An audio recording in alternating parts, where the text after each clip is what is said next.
dari Prodi IPA semester 3 kampus STKIP Modern Ngawi akan menjelaskan apa itu pertumbuhan dan perkembangan makhluk hidup. Pertama-tama, sebelum kita masuk ke pembahasan, akan lebih baiknya kita mengetahui apa itu definisi dari pertumbuhan dan perkembangan makhluk hidup. Mari kita lihat penjelasan awalnya. Bisa dilihat pada gambar pengertian pertumbuhan, yaitu proses bertambahnya ukuran fisik suatu organisme. Proses ini umumnya terlihat dari meningkatnya tinggi, berat, maupun volume tubuh.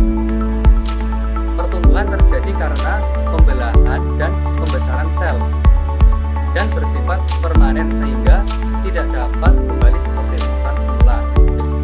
Jadi, proses perkembangan adalah proses menuju tingkat kedewasaan fungsi tubuh. Perkembangan tidak berhubungan dengan ukuran, melainkan pada kemampuan dan struktur organ yang semakin matang. Contohnya, bayi yang awalnya hanya dapat berbaring, kemudian belajar merangkak, duduk, berdiri, hingga berjalan. Nah, dari sini hubungan dan perbedaan antara pertumbuhan dan perkembangan itu bisa dilihat pada makhluk hidup. Pertumbuhan bersifat kuantitatif karena dapat diukur, sementara perkembangan bersifat kualitatif. Pertumbuhan menambah ukuran, perkembangan menambah fungsi. Namun, keduanya saling berkaitan. Perkembangan sering membutuhkan pertumbuhan sel, dan pertumbuhan yang baik biasanya terjadi jika perkembangan sel berjalan normal. Nah, faktor-faktor yang mempengaruhi antara pertumbuhan dan perkembangan bisa kita lihat dengan berbagai faktor. Yang pertama, faktor internal, meliputi genetik yang menentukan sifat dasar organisme, serta hormon yang mengatur berbagai proses dalam tubuh. Sementara itu, faktor eksternal mencakup nutrisi yang memadai, cahaya yang cukup pada tanaman, suhu lingkungan yang sesuai, ketersediaan air, serta lingkungan hidup yang mendukung. Kombinasi faktor-faktor inilah yang menentukan kualitas pertumbuhan dan perkembangan suatu makhluk hidup. Oke teman-teman, supaya lebih paham tentang proses pertumbuhan dan perkembangan, kita awali dulu dengan beberapa ciri makhluk hidup yang berkaitan dengan kedua proses tersebut. Nah, untuk tumbuhan dan perkembangan bisa dilihat pada gambar. Setiap pertumbuhan dan perkembangan itu memiliki ciri-ciri. Yang pertama itu terdiri dari semua makhluk hidup mengalami pertumbuhan. Kedua, makhluk hidup melakukan metabolisme untuk bertumbuh. Ketiga, makhluk hidup berkembang untuk mempertahankan hidup. Keempat, pertumbuhan memerlukan energi. Dan yang terakhir, perkembangan berkaitan dengan penyesuaian diri atau adaptasi. Kita ambil contoh pada manusia terlebih dahulu. Pada manusia, pertumbuhan terlihat dari bertambahnya tinggi badan, berat badan, dan ukuran organ lainnya.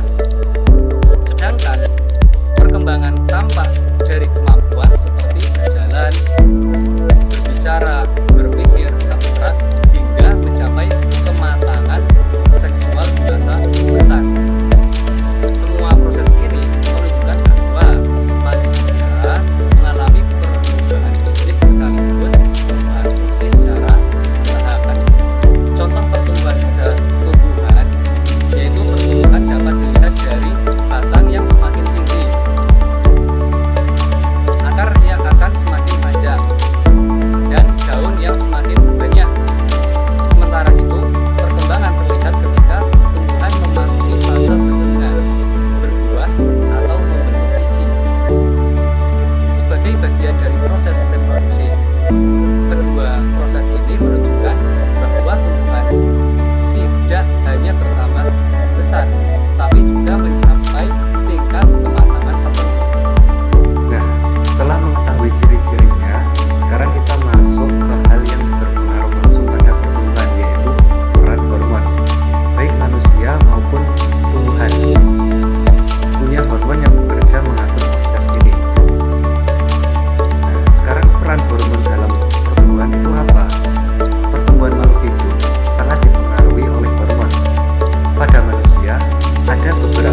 perkembangan sampai perubahan saat masa pubertas. Pada tumbuhan juga ada hormon khusus, misal auksin yang membantu pemanjangan batang, giberelin yang membantu perkecambahan, sitokinin yang membantu pembelahan sel, dan etilen yang berperan dalam pematangan buah. Jadi, hormon inilah yang menentukan cepat atau lambatnya pertumbuhan makhluk hidup. Nah, teman-teman, setelah kita mengetahui pertumbuhan dan perkembangan makhluk hidup, misal contoh yang tadi pertumbuhan, tumbuhan, dan manusia. Sekarang kita beralih ke hewan. Tidak semua hewan tumbuh dengan cara yang sama. Jadi bisa kita ambil poinnya, dalam pertumbuhan dan perkembangan itu memang semua makhluk hidup